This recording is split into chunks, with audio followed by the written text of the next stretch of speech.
जनता के तीखे सवाल, जवाब है किसके पास? अब सीधे रूबरू होगी मुलाकात, सियासतदार भी होंगे बेनकाब, नहीं छुपेगा जनता से कोई भी राज, क्योंकि यह है मुद्दे की बात।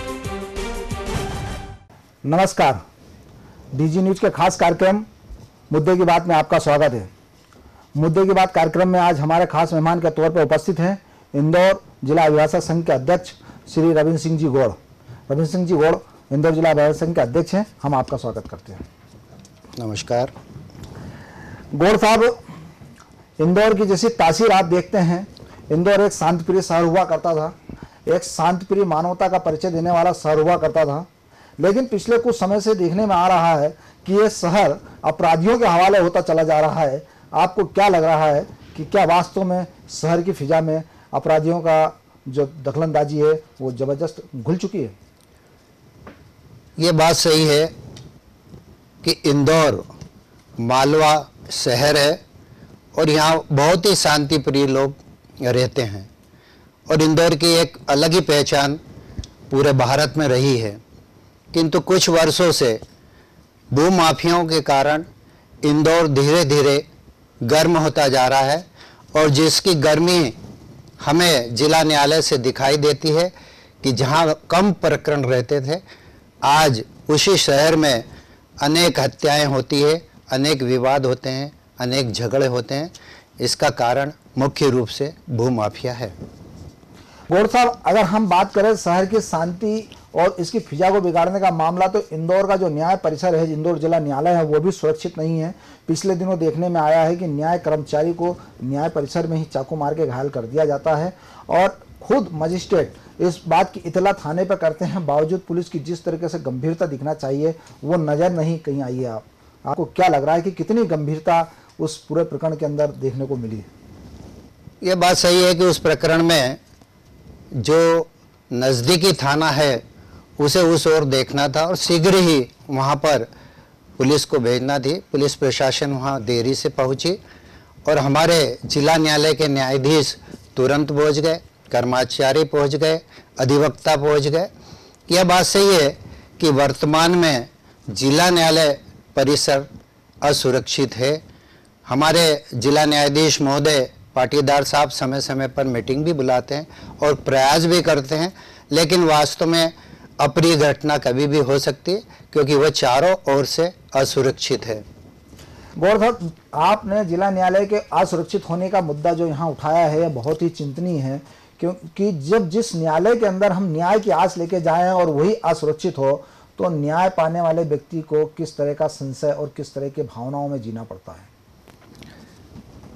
पूर्व में जब माननीय एसपी साहब रहे, उन्हें एक आदेश पारित किया था कि प्रत्येक सप्ताह में 1-4 की गार्ड के साथ वहाँ पर चेकिंग की जाए, लेकिन वर्तमान में वहाँ चेकिंग बंद हो चुकी है, जिसके कारण किसी भी अपराधी से मिलने के लिए वह एक सुरक्षित स्थान हो गया है, एक स्वतंत्र स्थान हो गया है, जहाँ पर आप देख सकते हैं कि अपराधी आता है और अन्य अपराधियों से मिलकर चला जाता है, या हम ये देखते हैं कि अपराधियों को वहाँ सारी सुविधाएं प्राप्त होती है।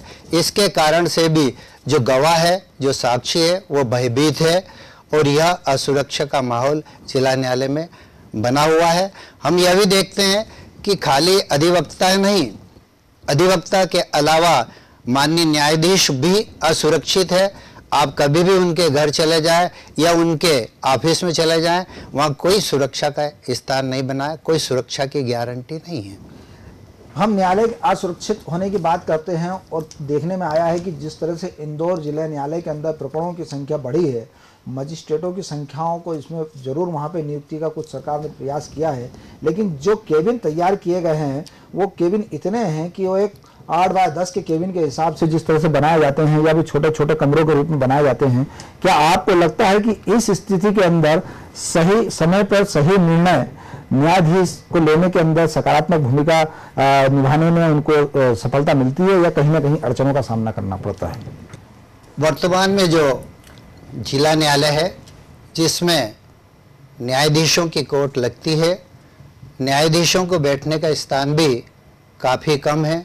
अधिवक्ता भी अपने कार्य करने में कठिनाई महसूस करता है। किंतु ऐसा मैं महसूस करता हूँ कि इस न्यायालय में काफ़ी जगह है।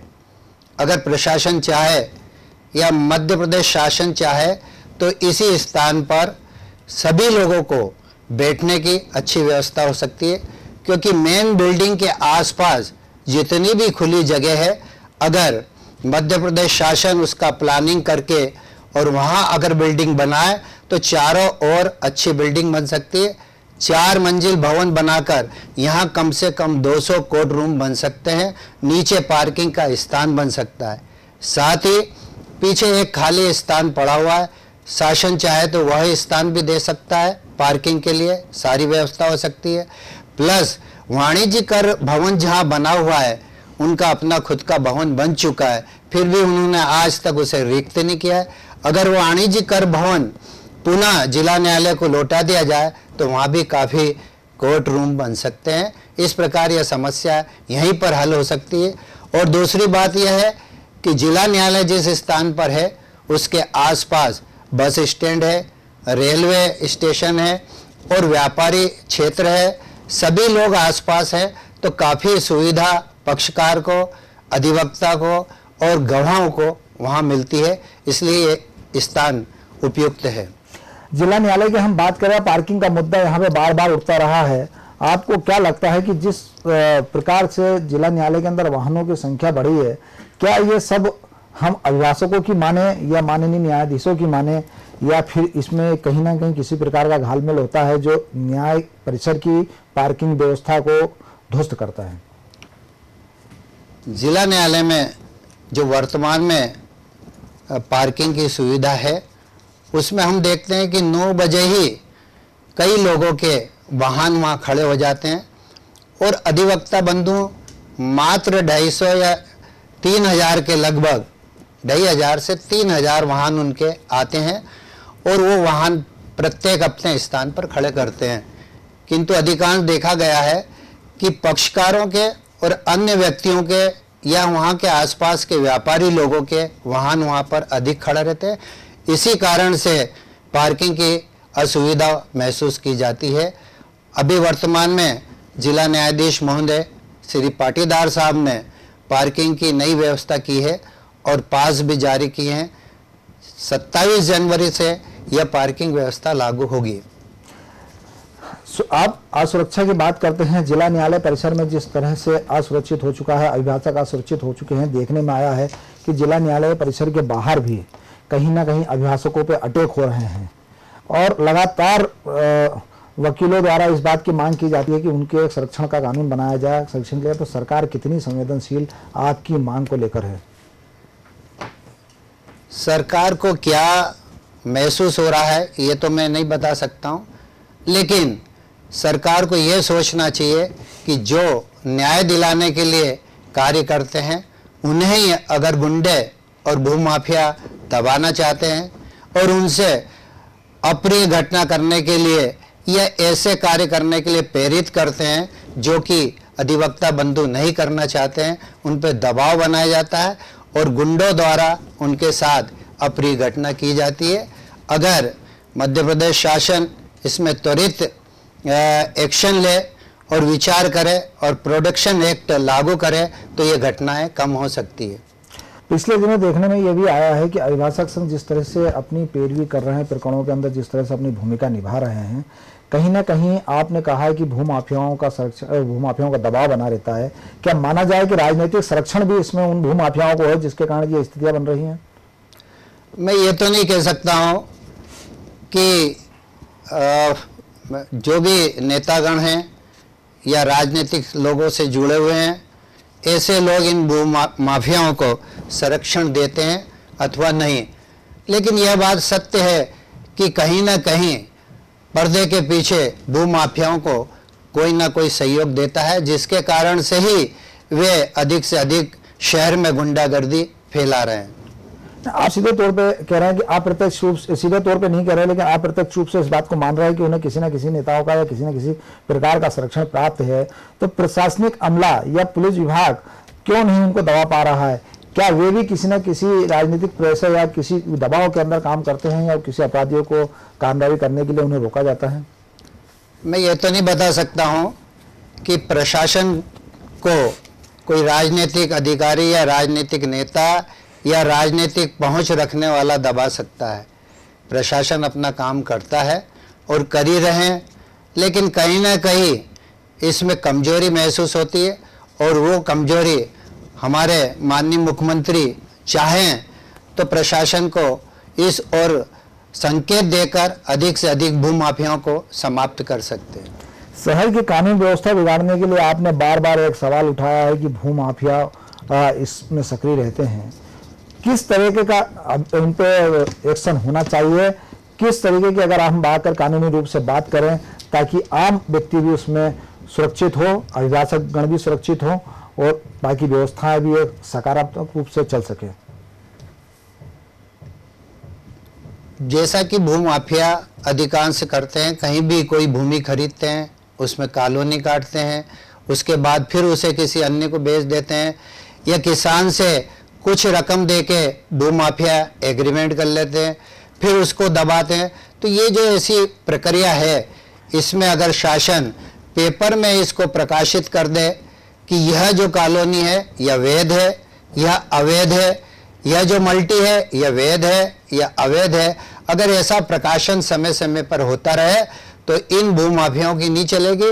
और जहां वैध है कॉलोनियां, जहां वैध है फ्लैट, और आम नागरिक उन्हीं में से खरीदेगा और इस प्रकार की गतिविधियां बंद हो सकती है। न्याय परिसर में हमने देखा शहर में जिस तरह से आपराधिक घटनाएं बढ़ी हैं, चाहे वो महिला अत्याचार हो या फिर किसी अन्य मामलों को लेकर हो, या मध्यम वर्गीय तबके का व्यक्ति हो जो कहीं ना कहीं किसी न किसी प्रकार से अपराधी के दबाव में आकर के या उनके शिक्षण में परेशान होता, दुखी होता है, जब वो न्याय परिसर में आते हैं तो उनको वहाँ भी सुरक्षा का अभाव महसूस होता है। तो किस तरीके का प्रोटेक्शन उनको मिलना चाहिए, किस तरीके से वो अपने आप को व्यवस्थित करके अपने प्रकरण को न्यायालय के अंदर समक्ष रख सके, क्या होना चाहिए? मैंने व्यक्तिगत ये महसूस किया है कि जब मैं शासकीय अधिवक्ता के पद पर था, तो जब साक्षीगण न्यायालय में उपस्थित होते हैं तो वहाँ पर उन्हें कोई भी सुरक्षा नहीं रहती है। होना ये चाहिए कि जो भी सेशन प्रकरण चल रहे हैं, जहाँ भी इस प्रकार के हैं, तो गवाह को पुलिस अपना सहयोग प्रदान करे, पुलिस उनकी सुरक्षा करे, पुलिस उन्हें न्यायालय तक पहुँचाए, उन्हें भय ना रहे कि हमें रास्ते में कोई अपराधी रोक कर हम पर दबाव बनाएगा। अगर इस प्रकार की प्रक्रिया उन साक्षीगणों को, उन गवाहों को मिलता रहेगा तो यह अभाव दूर होगा और न्याय दिलाने में न्यायाधीश को भी एक सुविधा होगी और त्वरित न्याय प्राप्त होता रहेगा। आप मानते हैं कि पुलिस अपने कार्यों से विमुक्त होती नजर आ रही है? मैं ऐसा नहीं मानता हूँ। पुलिस अपना कार्य करती है, लेकिन यह मानता हूँ कि पुलिस को तुरंत इस मामलों में एक्शन लेना चाहिए, और उसी के कारण से, देरी होने के कारण से, वो जो साक्षी है वो नर्वस हो जाता है और वो एन कैन प्रकरण आरोपियों से समझौता कर लेता है। लंबित मामलों की हम बात करें, जिस तरह से न्यायालय में प्रकरण लंबित हैं, तो उसमें न्याय कितना सही दिशा में जा पा रहा है? लंबित प्रकरणों में जो वादी या प्रतिवादी है या जो न्याय प्राप्त करने के लिए न्यायालय के दरवाजे खटखटा रहा है, उसको ऐसा प्रतीत होता है कि हमारा प्रकरण काफ़ी लंबा चल रहा है, लेकिन वास्तविकता यह है कि न्यायालय कम है, न्यायाधीश कम है। इसी कारण से एक कोर्ट में अधिक प्रकरणों का दबाव होने के कारण उसकी जो तारीख रहती है वो बार बार लंबी बढ़ाना पड़ती है। उसके कारण से पक्षकार को असुविधा महसूस होती है और उसे यह लगता है कि मुझे न्याय देरी से प्राप्त होगा। हम अपराधों पे नियंत्रण पाने के लिए, आपने कहा है कि पुलिस भी प्रयास करती है, आपकी तरफ से भी काफ़ी प्रयास होते हैं कि उनको सजाएं मिले अपराधियों को और अपराध कम हो। क्या हम मानते हैं कि इसको सामाजिक स्तर पर भी किसी प्रकार का मूवमेंट होना चाहिए ताकि हम समाज से अपराध मुक्त समाज कर सकें? यह बात सही है आपकी कि केवल प्रशासन या सरकार एक साथ मिलके इस शहर का अपराध बंद नहीं कर सकता, अपराध खत्म नहीं कर सकता है, किंतु सामाजिक स्तर पर हर समाज के लोग जिस प्रकार से पुराने टाइम में एक मुखिया हुआ करता था, एक पंचायत हुआ करती थी जिसमें काफ़ी प्रकरण वहीं निपटा दिए जाते, अगर इस प्रकार की प्रक्रिया हमारी कॉलोनियों के अनुसार, हमारे मोहल्लों के अनुसार बैठ के छोटे मोटे मुकदमों को अगर निपटा दिया जाए, चर्चा की जाए, तो काफ़ी हद तक न्यायालय में इस प्रकार की प्रकरणों की बाढ़ न होगी, भीड़ न होगी। अब जिस तरह से न्याय परिसर के अंदर चाकूबाजी घटना हुई है, अभी तक उसके अपराधियों का साथ पता नहीं चल पाया है, तो जांच की जो प्रक्रिया पुलिस की रहती है उसको आप किस दृष्टि से देखते हैं? मैंने ऐसा महसूस किया है कि पुलिस भी उन प्रकरणों में अधिक ध्यान देती है जो समाचार पत्र के मुख्य पृष्ठ पर छपती है। जिन प्रकरणों में आम पब्लिक या उस परिवार का व्यक्ति भी ध्यान नहीं देता है, तो पुलिस उसमें अनुसंधान तो करती है, लेकिन वह धीमी गति से करती है। अगर पुलिस किसी भी प्रकरण में अनुसंधान तुरंत करेगी तो हो सकता है साक्षी भी उसमें अपना साक्ष्य देने के लिए तैयार रहेगा। और जहाँ तक इस प्रकरण की बात है कि जिला न्यायालय परिसर में कर्मचारी के साथ हुई है, तो वह जो घटना है वो जिला न्यायालय परिसर के बाहर हुई है, और वह भी जो है ऐसे प्रतीत होता है कि उनका कुछ आपस का विवाद होगा। गौड़ साहब, बात करेंगे, आप चूंकि आप शासकीय अधिवक्ता रहे हैं, आपने तो अधिवक्ता रहते हुए शासन की ओर से पैरवी की है, कई मामले ऐसे हैं जिसमें आपने अभियुक्त को फांसी के फंदे तक भी पहुंचाया है, सजाएं भी हुई है। किस तरह का स्ट्रगल करना पड़ता है जब आप शासकीय अधिवक्ता को आरोपियों को सजा दिलाने के लिए? अनेक प्रकरण ऐसे रहते हैं जिसमें शासकीय अधिवक्ताओं पर प्रेशर बनता है, या तो आपके रिश्तेदार आपके पास आके कहते हैं कि ये बंधु या आरोपी मेरा मित्र है, या फिर कोई ना कोई बड़ा व्यक्ति जो नेतागिरी करते हैं उनका प्रभाव आ जाता है, वह भी प्रयास करता है। ऐसे अनेक दबाव शासकीय अधिवक्ता पर आते रहते हैं, लेकिन शासकीय अधिवक्ता डिगते नहीं है। वह प्रयास पूरा साक्ष्यों को बताकर न्यायालय में न्यायाधीश के समक्ष गवाह कराकर अपने प्रकरण को, जो वास्तव में अपराधी हैं, ऐसा भी नहीं, शासकीय अधिवक्ता का यह कार्य नहीं है कि केवल सजा दिलाना। शासकीय अधिवक्ता माननीय न्यायालय के समक्ष दूध और पानी अलग अलग दिखाते हैं, और माननीय न्यायाधीश महोदय साक्ष्यों के आधार पर वह जो आरोपी खड़ा किया गया है अभियोजन की ओर से, उसमें सजा देते हैं। मेरे कार्यकाल में एक बिरजू नामक आरोपी था जिसने मात्र 1.5 साल के बच्चे को गोली मार दी थी। घटना से मात्र 64 दिन के अंदर गवाहें करवाकर और उसमें फरियादियों को जो है लाभ मिला था। फरियादियों को जो है कि उन्होंने जो घटना देखी थी, जो बताई थी, उसका 64 दिनों में निराकरण हो चुका था और उन्हें फांसी की सज़ा दी गई थी। हाई कोर्ट ने भी उसे माना था कि इस आरोपी ने यह घटना की है और उसे फांसी की सज़ा उचित दी गई है। वर्तमान में वह सुप्रीम कोर्ट में पेंडिंग है। इसी प्रकार से एक जुझार सिंह आरोपी था जिसने अपने ही साथियों को सोते समय हथौड़ों से 2 साथियों को मार दिया था। एक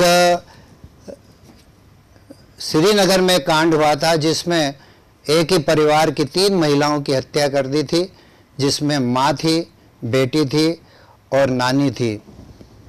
उनमें भी नेहा वर्मा की बात कर रहे हैं, जो बहुत चर्चित मामला नेहा वर्मा जी, का नेहा वर्मा थाना क्षेत्र का जी था। जी जी हाँ, इस प्रकरण के अंदर भी आपको काफी समय के अंदर बहुत जल्दी इसका निराकरण आपने करवाया था, तो किस तरह की एक रणनीति बनाई थी आपने पूरे प्रकरण को निपटाने के लिए? इस तरह के जो गंभीर मामले थे, बहुत चर्चित मामले थे, रणनीति कैसी तैयार की थी आपने? शासकीय अधिवक्ताओं को फाइल, पेपर और जो साक्ष्य उपलब्ध होते हैं, उन साक्ष्यों के आधार पर ही माननीय न्यायालय के समक्ष अपनी बात रखना पड़ती है। और मेरे द्वारा इस प्रकरण में जितने भी फिंगरप्रिंट उस कमरे में घटना स्थल पर प्राप्त हुए थे वो सारे माननीय न्यायालय के समक्ष दिखाए गए थे। उन्हीं आधारों पर इन लोगों को फांसी की सजा दी गई थी। आपके कार्यकाल के कोई और चर्चित मामले जिनमें आपने फांसी की सजा या उम्र कैद या आजीवन केस की सजा दिलवाई हो? जिन आरोपियों ने अपराध किए हैं ऐसे अनेक आरोपियों को आजीवन कारावास की सजा माननीय न्यायालय द्वारा दी गई है।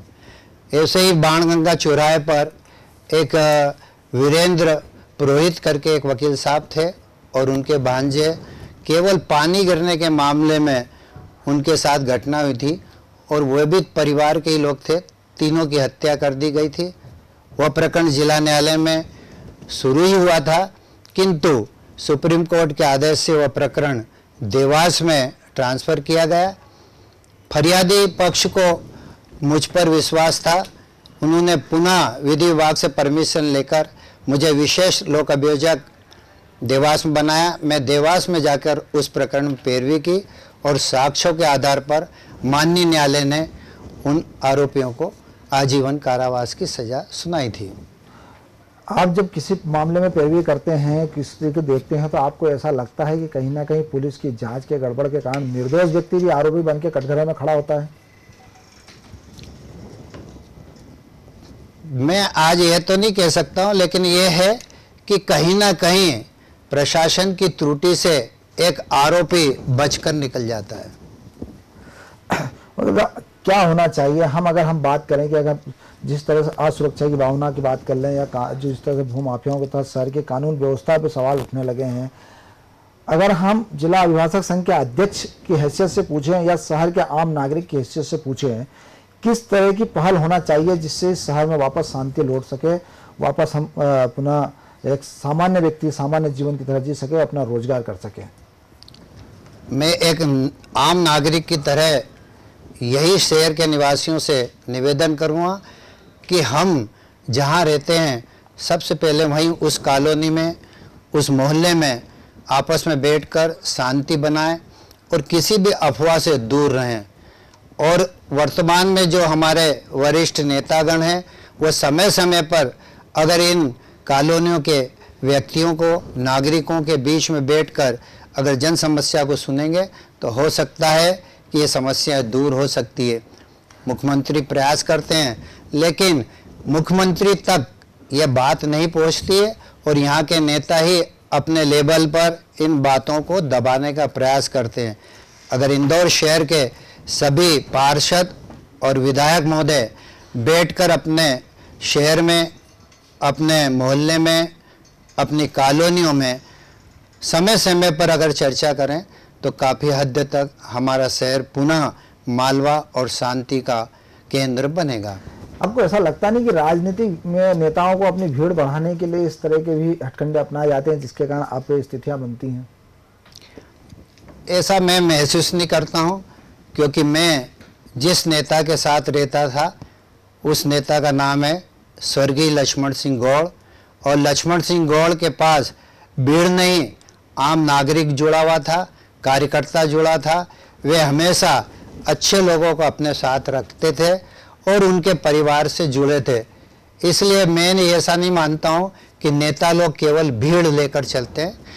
अच्छे लोग उनके साथ भी हैं, लेकिन कुछ स्वार्थी लोग जुड़ जाते हैं जिसके कारण नेता भी बदनाम होता है।